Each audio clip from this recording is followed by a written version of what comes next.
Form भरायला एवढे लोक येत असतात का जगात? ही विजयाचीच सभा आहे। बीड जिल्ह्याच्या खासदार पंकजाताई गोपीनाथरावजी मुंडे यांच्या या विजयाच्या सभेमध्ये उपस्थित जिल्ह्याचे पालकमंत्री धनुभाऊ, मंचावर उपस्थित सन्माननीय सर्व आमदार, माजी आमदार, सर्व मित्र पक्षांचे जिल्हा अध्यक्ष, सर्व सन्माननीय पदाधिकारी, ताईंनी सांगितलं नावं सगळ्यांची घेऊ नका आणि ते सलमान खानचा पिक्चर बघितला असेल तुम्ही, जो जीजाजी बोलेंगे वही मैं करूंगा, जो ताई बोलेंगे वही मैं करूंगी। आणि आता नाव घ्यायचं फारसं बर्डन नाही, कारण मी उमेदवार नाही आहे, त्यामुळे मला इतकं हलकं हलकं आणि इतकं मोकळं मोकळं वाटतंय ताई। स्वतः उमेदवार नसताना निवडणुकीचा प्रचार करण्यात जी मजा आहे ती उमेदवारी मिळाल्यानंतर नाही, कारण मोकळ्या मनाने आणि मोकळ्या दिलाने तुम्हाला लोकांच्या भेटीला जाता येतं। आणि विजयी सभा यासाठी म्हणते की खरं सांगा बरं, आज माझ्यापूर्वी बोलणाऱ्या आपल्या सगळ्या नेत्यांनी आपल्या जिल्ह्यातल्या, आपल्या गल्लीपासून ते दिल्लीपर्यंतच्या सगळ्या विषयांवरती भाष्य केलेलं आहे।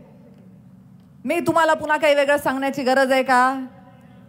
पंकजाताईंनी काय कामं केली पालकमंत्री असताना जिल्ह्यासाठी, ह्याचा मी उल्लेख करणं म्हणजे कुठेतरी सूर्याला दिवा दाखवण्यासारखं आहे। बरोबर आहे की नाही? तुम्हाला माहिती आहे सगळ्यांना काय काय कामं ताईंनी केलेले आहेत, त्यामुळे मी त्याचा पुन्हा उल्लेख करणार नाही।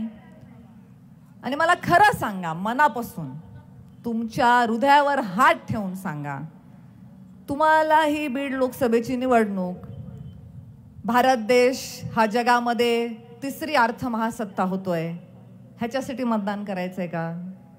तुम्हाला या देशामध्ये आणखी किती विकासाचे नवीन प्रकल्प येतील ह्याच्यासाठी या लोकसभेची निवडणूक तुमच्या दृष्टीने महत्त्वाची आहे का? तुमच्या सगळ्यांच्या मनातून एकच आवाज आहे की आमच्या सगळ्यांच्या लाडक्या पंकजाताईंना त्यांच्या योग्यतेच्या पदावर पुन्हा बसवण्यासाठी ही निवडणूक आपल्या सगळ्यांसाठी महत्त्वाची। फार वेळ मी भाषण करणार नाही, आता आपला मंच खूप मोठा झालेला आहे। 19च्या निवडणुकीमध्ये यातले काही आपल्या सोबत होते आणि आज नव्याने आपल्या बरोबर काही आलेले आहेत, त्यामुळे आपल्याकडे नेते मंडळी भरगच्च आहेत। फार वेळ मी भाषण करणार नाही।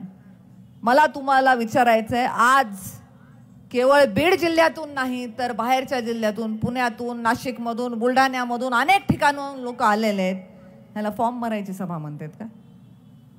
फॉर्म भरायला एवढे लोक येत असतात का जगात? ही विजयाचीच सभा आहे। मला आज जिल्ह्यातलं सांगा, आता तुम्ही प्रत्येक तालुक्यातून, गेवराईचे लोक कुठे बसलेत हात वर करा।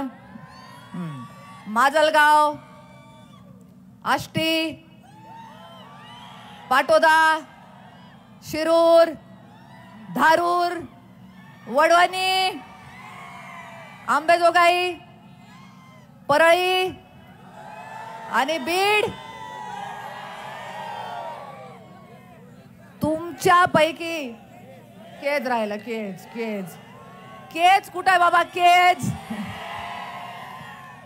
जरा आवाज थोडा मोठ्याने येऊ द्या की। केज तुमच्यापैकी कोणालाही ताई पालकमंत्री असताना ताईकडे निवेदन घेऊन जाऊन स्वतःच्या चपला घासायची वेळ आलती का रे? कधीतरी सांगा एकाने मला की 25-15 साठी मी ताईला 4 वेळा भेटलो आणि मला 1 रुपयाचा फंड मिळाला नाही, असा बहादर इथं उभं दाखवा बरं मला एवढ्या हजारोच्या संख्येमध्ये।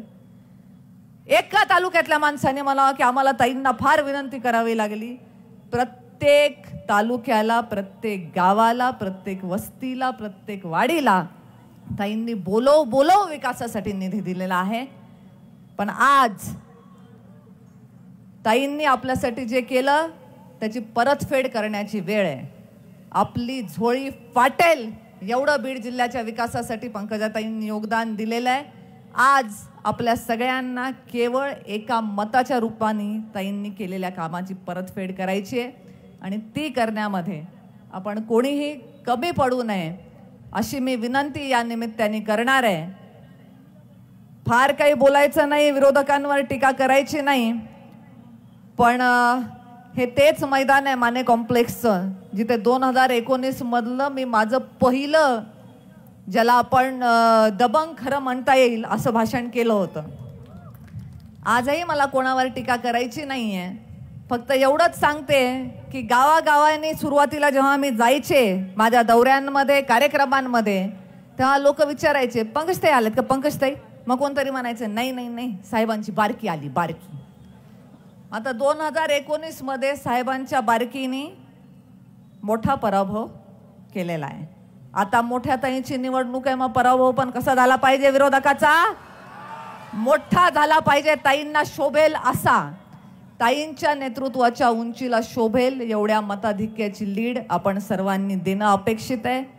आज मंचावर उपस्थित सर्व मित्र पक्षांचे एवढे दिग्गज नेते आपल्या सोबत आल्याच्या नंतर आपल्या मताधिक्यामध्ये वाढ होणार आहे. मी फार जास्त मागणी करत नाही, मधून मधून माझे भारतीय जनता पार्टीचे संस्कार असे उफाळून येतात, म्हणून मला फक्त एवढंच सांगायचं की प्रत्येक विधानसभेने 2019च्या निवडणुकीपेक्षा फक्त 20,000ची जरी जास्त लीड दिली तरी आपली सीट ही 5 लाखाच्या मार्जिनने लागते आणि तेवढीच अपेक्षा आज मी या दिग्गज नेत्यांकडून करते.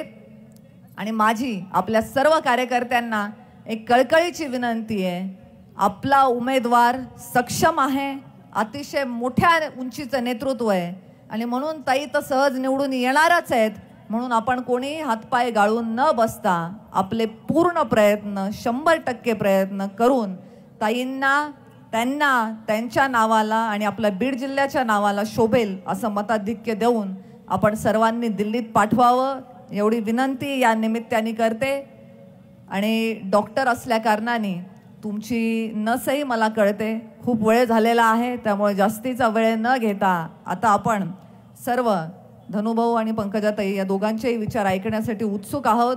म्हणून 13 मे रोजी बीड जिल्हा न भूतो न भविष्यती एवढे मतांचे आशीर्वाद देऊन पंकजाताईंना म्हणजे आपल्या हक्काच्या माणसाला दिल्लीत पाठवेल हा विश्वास व्यक्त करते. आणि या विजयी सभेपेक्षाही 4 जूनला आपण आणखीन मोठा दुपटीने जल्लोष साजरा करू एवढी विनंती या निमित्ताने करून आपल्या वाणीला विराम देते. धन्यवाद. जय हिंद, जय महाराष्ट्र. धन्यवाद. देश विदेशातील प्रत्येक घडामोडींचे लाईव्ह अपडेट मिळवण्यासाठी आता साम टीव्हीच्या सर्व सोशल मीडिया प्लॅटफॉर्मला लाईक, फॉलो आणि सबस्क्राईब करा. तसंच सर्व नोटिफिकेशनसाठी बेल आयकॉन प्रेस करायला विसरू नका.